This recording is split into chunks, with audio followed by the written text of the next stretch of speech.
Wir wissen nicht, wann wir sterben. Wir wissen das nicht. Also auf jeden Fall soll man auf gar keinen Fall das Thema mit Angst und Schrecken betrachten. Erkennt, dass Tod zum Leben gehört. Und das ist nicht was Schreckliches, das ist was auch Positives.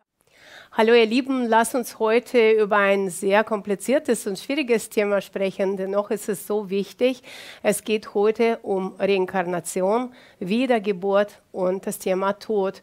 Genau das Thema Tod ist so ein Thema, wo die Menschen nicht so gerne darüber sprechen. Dabei irgendwann mal sterben wir alle. Wir sind geboren, damit wir irgendwann mal sterben und deswegen muss man sich auch damit so ein bisschen auseinandersetzen. Aber ich werde oft gefragt, Lumira, wie kann ich aus dem Samsara-Rad aussteigen und die Inkarnationskette beenden? Wie unterbreche ich diese ständige Wiedergeburt und Tod? Und wann kann ich vielleicht oder kann ich überhaupt aufsteigen auf ein nächstes Level? Lass uns darüber ein bisschen reden. Also ja, es ist vielleicht schon bei vielen Menschen angekommen, dass wir nicht nur einmal leben, es gibt ja auch das Leben danach und das Leben auch bevor wir hier inkarniert sind. Also in angesichts der Ewigkeit unserer Seele ist das Leben hier eine kleine Episode.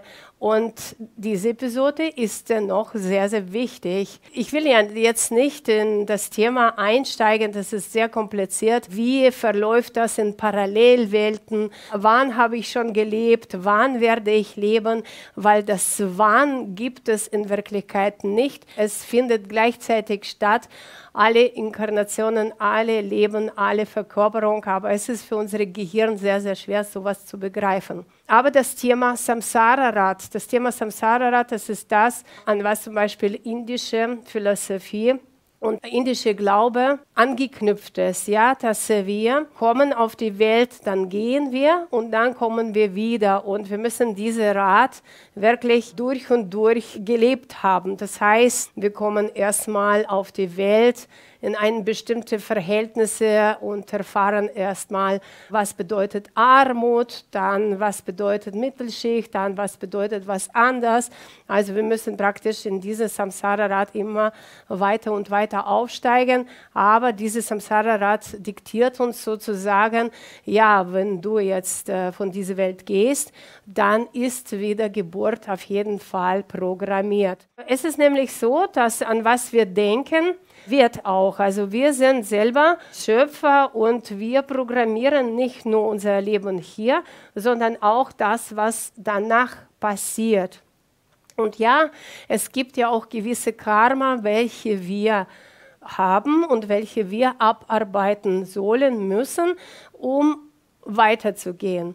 Weil es ist nämlich so, dass die Seele möchte sich immer entwickeln, verändern. Die Seele möchte sich von einer Form in die andere bringen und dafür gibt es ja auch das Leben, die Inkarnation hier, weil in einem Leben kann eine Seele natürlich Vielfalt erfahren und eine Seele kann auch aufsteigen.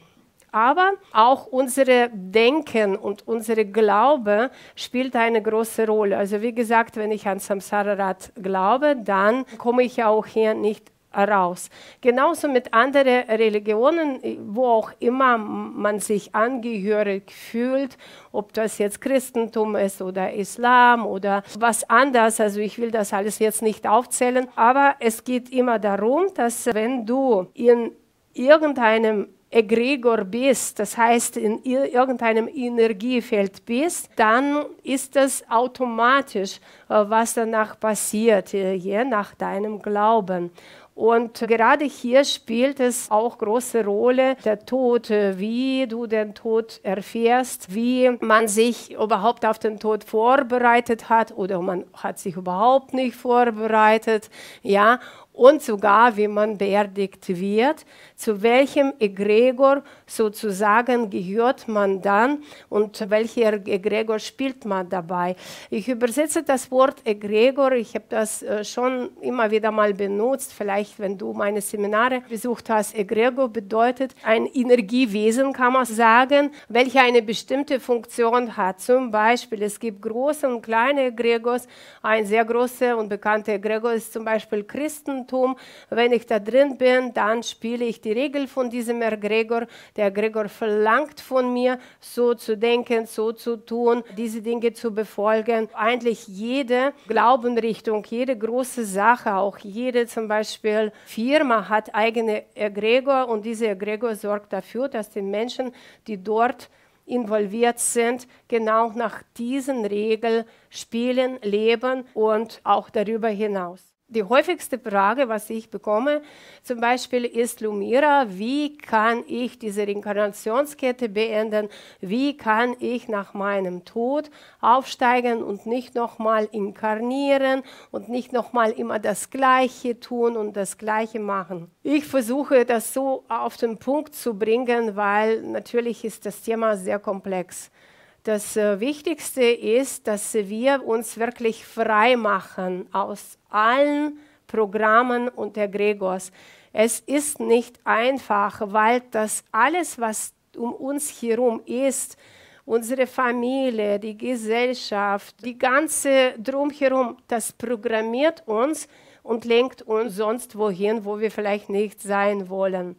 Und in erster Linie geht es darum, dass wir beginnen, alles, was um uns herum ist, die Programme, die Erwartungen, Traditionen, erstmal anzuschauen und hinterfragen. Nicht gegen etwas kämpfen, nicht etwas verlassen, zu bekämpfen, sondern einfach ein bisschen nüchtern anschauen und hinterfragen in Bezug, stimmt das noch für mich? Ist das noch für mich stimmig? Ganz egal, welche Programme, ob es jetzt weltliche Programme sind oder in der Familie. Es gibt ja auch in der Familie manchmal irgendwelche Gesetze oder Verhaltensmuster und das sind ja auch so Programme, die uns daran hindern, weiterzukommen. Und ich beobachte das alles, ich spüre und frage mich, ist es für mich alles noch stimmig? Ist es für mich Wahrheit? Ist es meine Wahrheit oder ist es nicht? Und hier sollen wir beginnen, das ist so eine Innenarbeit, diese Anbindungen loszulassen. Also wie ich schon gesagt habe, nicht bekämpfen, nicht therapieren, nicht mit Schuldzuweisungen dorthin zu gehen, sondern einfach sich innerlich zurückziehen und sagen, das stimmt für mich nicht. Aber ich muss nicht deswegen nach draußen gehen und alle anderen erzählen, du, das stimmt ja gar nicht so, das ist vielleicht nicht gut. Weil dieser Prozess, es ist nur dein eigener Prozess und du kannst von anderen Menschen nicht verlangen, dass sie irgendwie erwachen, genau das Gleiche denken und tun. Das ist wichtig, weil bei diesem Loslösen geht es darum, dass wir die Emotionen auflösen. Emotionen, egal welche Emotionen, ob Emotionen von Entsetzen, Trauer, oh mein Gott, was machen sie mit uns? Oder Emotionen, juhu, ich bin hier richtig in dieser Gemeinschaft. Es ist alles Emotionen, dass wir wirklich so ein bisschen runterkommen von Emotionen und beginnen zu fühlen. Emotionslos bedeutet nicht, dass du ein hartes Herz hast, sondern emotionslos bedeutet, du lässt dich nicht von deinen Emotionen leiten. Du übergibst deine Emotionen nicht die Führung über das, was du tust, sagst und denkst. Also gehen wir aus den Emotionen raus und wir kommen in das Fühlen hinein und gehen weiter mit diesem Prinzip. Ich hinterfrage, stimmt das für mich, stimmt das nicht? Und so kann ich alle diese Anbindungen langsam loslassen, weil das sind genau die Anbindungen, emotionale Anbindungen, egal an was, die uns daran hindern, wirklich, nachdem wir den Übergang gemacht haben von Leben in die andere Wirklichkeit, dass wir losgelassen haben, ja, dass wir wirklich weiterkommen können. Und dann geht es auch darum, dass wir wirklich alle Bindungen anschauen, alle Bindungen, weil wenn du plötzlich, stell mal vor, also plötzliche Tod, ja, plötzlich. Man hat damit nicht gerechnet, das passiert.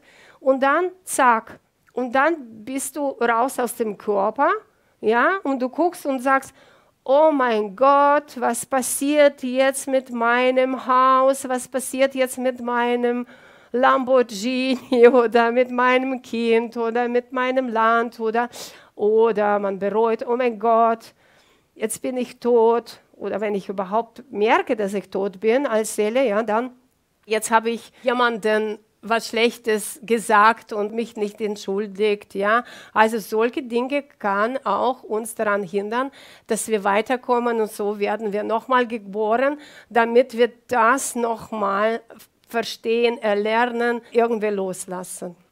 Angst vom Tod, das ist ein Riesenhindernis, dass wir, wenn wir in den Übergang gehen, dass wir frei werden. Also Angst vom Tod, das ist wirklich eine miese Emotion und das kann uns sehr, sehr stark daran hindern, dass wir als Seele weiterkommen. Deswegen empfehle ich alle meine Schüler, die bei mir Ausbildungen machen, besonders in schamanische Kurse oder diejenigen, die zu meinen Beratungen kommen, schaut euch das Thema an, das Thema Tod und erkennt, dass Tod zum Leben gehört. Und das ist nicht was Schreckliches, das ist was auch Positives. Also wenn jemand zum Beispiel mit Karten so ein bisschen arbeitet, mit Tarot oder mit Lenormand, da gibt es immer so eine Karte, die heißt Tod, ja, da wird der Tod abgebildet und gleichzeitig aber das Leben. Die Karte heißt Tod und Wiedergeburt. Also das heißt, wenn du hier stirbst, ja, in diese Wirklichkeit, wirst du geboren in die andere Wirklichkeit, in die Parallelwelt. Also Tod gibt es nicht. Es bedeutet immer Wandlung und Wiedergeburt. Und deswegen ist es ganz, ganz wichtig, dass wir beginnen, wirklich ein neuer Gedanke zu denken, dass der Tod natürlich ist. Das ist nicht schrecklich. Das ist willkommen für unsere weitere Reise, ja. Das ist ein Teil von uns und wir sollen das in einem besseren Licht beginnen zu betrachten. Ganz egal, ob das jetzt um deinen eigenen Tod geht oder um den Tod von Angehörigen, von Menschen, die du liebst. Es ist genauso. Wenn wir hier sterben, kommen wir weiter. Aber hier geht es darum, dass wir tatsächlich weitergehen und nicht irgendwo stecken bleiben, ewig irgendwo in den Zwischenwelt oder nochmal und nochmal die gleichen Dinge wiederholen müssen.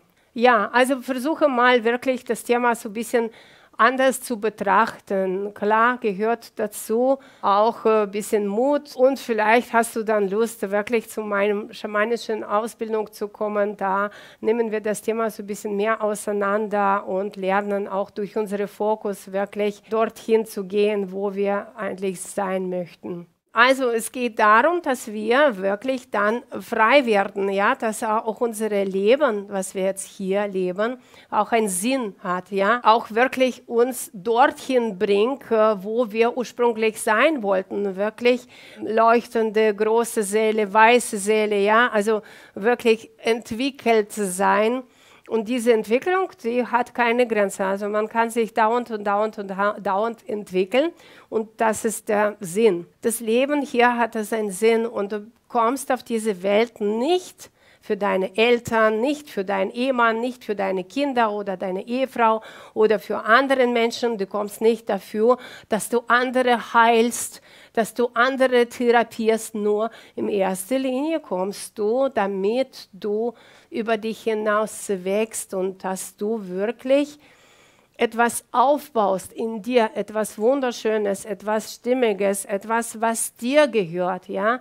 Und darum gehört das Leben nur dir und deine Aufgabe, deine Lebensaufgabe ist wirklich das zu tun, wirklich das Beste aus deinem Leben rausholen, weil viele Menschen, die leben in so einer Warteposition, wie so eine Warteschleife. Ich lebe irgendwann mal, ich muss erst mal arbeiten, Geld verdienen, was weiß ich, jetzt Haus bauen und irgendwann mal werde ich leben. Aber das irgendwann mal, das kommt oft nicht oder gar nicht, wenn man ständig in diese Warteposition bleibt und nicht lebt. Das Leben wird dadurch verpasst. Also die Aufgabe ist für jeder Einzelne hier wirklich zu fragen, was sind meine Stärken, was sind meine Talente und das tun, das anzuwenden. Genau dafür bist du geboren und wirklich es in erster Linie für dich tun, weil nur durch dich kannst du es vermehren und in die Welt bringen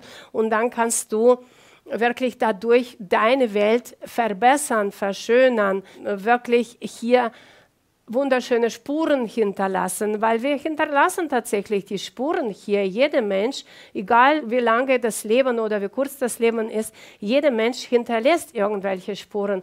Frage dich, wenn ich morgen gehen muss oder heute, welche Spuren hinterlasse ich? Was sind das für Dinge oder was sind das für Energien, was nach mir bleiben? Ist das etwas, woran ich stolz bin oder ist das etwas, wo ich schmunzeln werde und sagen, boah, war das ein schönes Leben? Oder ist es Bedauern oder ja, vielleicht hast du jemanden verletzt. Wir verletzen immer wieder irgendjemanden, unbewusst oder bewusst.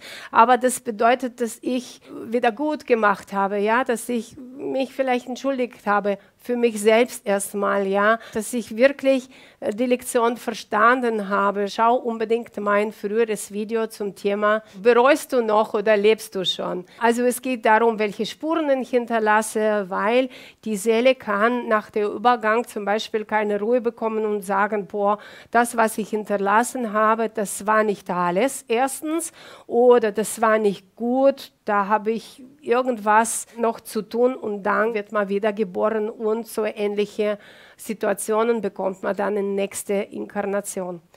Das bindet. Also es binden solche Dinge und meine Empfehlung, wir wissen nicht, wann wir sterben. Wir wissen das nicht. Es kann plötzlich passieren. Es kann in 5 Minuten sein, es kann in 5 Jahren sein, es kann in 50 Jahren sein oder noch länger. Das wissen wir nicht. Aber das ist die Gefahr, ja, dass wir es nicht wissen und wir sind nicht bereit. Also sei jeden Tag bereit, wenn du wirklich dieses Samsara-Rad verlassen möchtest. Das bedeutet, wenn du jetzt gerade an dieser Stelle, wenn du mein Video anschaust, dich fragst, bin ich eigentlich fertig? Bin ich bereit, jetzt sofort an dieser Stelle zu sterben? Oder habe ich Schulden, egal welche Schulden ich habe? Oder habe ich Schulden für mir selbst gegenüber, dass ich mir selbst was versprochen habe, etwas zu tun, zu sehen, zu was auch immer, ja, erreichen. Hier geht es nicht mehr um Erreichen, hier geht es wirklich um diese Selbstzufriedenheit. Oder habe ich Schulden bei anderen? Vielleicht muss ich wirklich physische sogar Schulden oder emotionale Schulden begleichen, weil das kann auch uns daran hindern, dass wir danach frei sind. Im Grunde alle diese Abhängigkeit und alles, was wir bereuen, müssen fertig sein.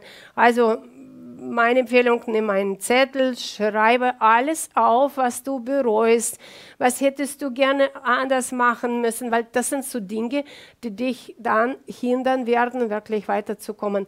Und schau, wie du das lösen kannst. Ja klar, Vergangenheit können wir nicht lösen, aber die Einstellung darauf und wir können vielleicht bei manchen Menschen, wo wir sagen, okay, hier war es nicht, okay, vielleicht kannst du eine Karte schicken, ein Video, ein SMS oder wenn die Menschen schon gegangen sind, einfach in deinem Herz dich selbst zu vergeben und sagen, jetzt ist gut, ich habe es verstanden, die Lektion. Damit das nicht wie ein Last hängt und dass ich dann mitschleppen muss in andere Wirklichkeit. Das braucht keiner. So, und dann letztendlich der Tod selbst. Also ich werde oft gefragt, Lumira, wie ist das am besten, Beerdigung in der Erde, Beerdigung durch Feuer, wie soll es sein? Ja, ich kann ja nur empfehlen, Folgendes, also je länger hier der Körper verweilt, desto länger ein Teil von deiner Struktur kann hier gebunden sein. Das heißt, diese Verwesungsprozesse, was in der Erde geschieht, das geht sehr, sehr lange. Und solange dieser Verwesungsprozess nicht durch ist, das kann ewig dauern, bei heutigen Medikamente, Antibiotika und was alles so Menschen bekommen, dass der Körper wie mumifiziert bleibt, ja, und sehr, sehr lange verwest, dann bleibt der Teil von dir hier und wartet, bis dieser Verwesungsprozess vorbei ist. Und das ist eine Bindung. Wenn natürlich ein Körper weg ist und es bleibt Asche, dann ist es einfacher, dass die Seele sich löst. Das Problem ist, dass man oft gebannt wird durch die Angehörige, dass sie ja so beklagen und weinen und wirklich diese Gedenkstätte einrichten am Friedhof. Das ist wie Magie, als ob man einen Teil von diesem Mensch, von dieser Seele wirklich an diese Stelle bannt. Und das dauert dann ewig, solange man hier natürlich diese Gedenkstätte aufrecht erhält. Solange ein Teil kann hier auch gebannt sein. Leider ist es so. Und es gibt Kulturen, wo tatsächlich es wird verbrannt und die Asche wird in die Winde verweht. Das wäre dann perfekt. Ich habe dann so ein paar Fälle gesehen, wo sogar die Asche nur geblieben ist, wo es verbrannt wurde, die Asche, aber die Asche dann auch in der Urne und auch irgendwie in diese Gedenkstätte und dann durch die Angehörige wirklich projiziert, so viel Leid, warum bist du gegangen, dass dadurch auch ein Bann entstanden ist. Wir können alle auch dafür sorgen, zum Beispiel. Ich habe es gemacht, dass ich meine Angehörigen gesagt habe, also wenn ich weg bin, dann ich möchte keine Gedenkstätte und ich möchte nicht mal in einem Loch da vergraben werden, auch als Asche, einfach alles in alle Richtungen verwehen, weil ich möchte möglichst frei sein, wenn es soweit ist. Also ich denke, ich bin jetzt schon soweit, ich hoffe es. Wir können schon vorsorgen und zum Beispiel ein Testament schreiben, das wäre ganz, ganz gut und das auch wirklich verkünden in die Familie. So hätte es gern und das ist mein Wunsch und mein Wille und ich erwarte von euch, dass es so geschieht. Dann gibt es Klarheit dafür, aber es gibt ja immer noch Momente, wo es, was weiß ich, passieren kann. Jemand ertrinkt und der Körper bleibt irgendwo im Wasser ewig.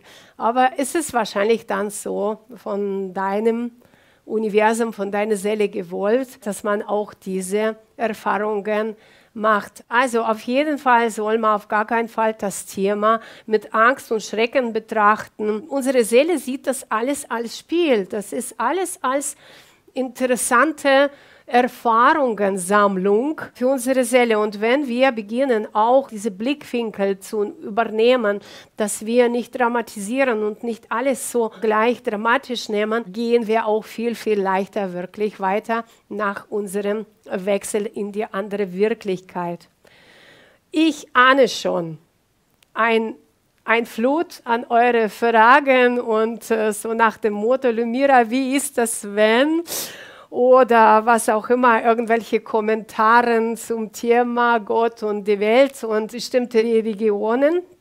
Aber gut, schreibt mir, ihr Lieben, wenn ich sehe, wenn das Thema tatsächlich große Resonanz hat, ich überlege mir vielleicht so einen Workshop, so einen kleinen Workshop. Ich möchte da nicht irgendwie 20 Teile machen, weil ich so viele Fragen in diese Richtung habe. Noch zum Schluss meine Empfehlung.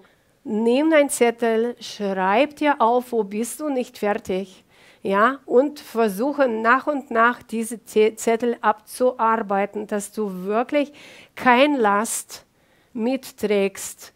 Und denke immer daran, wenn wir andere Menschen verletzen, beurteilen, das ist auch so eine Last, welche an uns bleibt. Wir werden dann mit diesen Menschen nächste Leben zusammenkommen müssen, um es auszugleichen. Das ist das Gesetz der Karma. Und wenn wir aber etwas gemacht haben, ja, wo du sagst, boah, ich habe Karma produziert, lass es jetzt los. Ja, vielleicht versöhnen, wenn es geht, wenn nicht geht, dann einfach dich selbst damit versöhnen, wirklich mit deinem ganzen Gefühl, hier werde ich werden, dann musst du diese Lektionen nicht Ewigkeit noch und durch nochmal spielen. Ich hoffe, es hat euch ein bisschen Spaß gemacht, ein kleiner Einblick in diese Richtung. Mit Radha Samsara habe ich angefangen und dann noch tiefer reingeredet. Aber gut, ich wünsche euch alles Gute und denkt immer daran, so wie es ist am besten.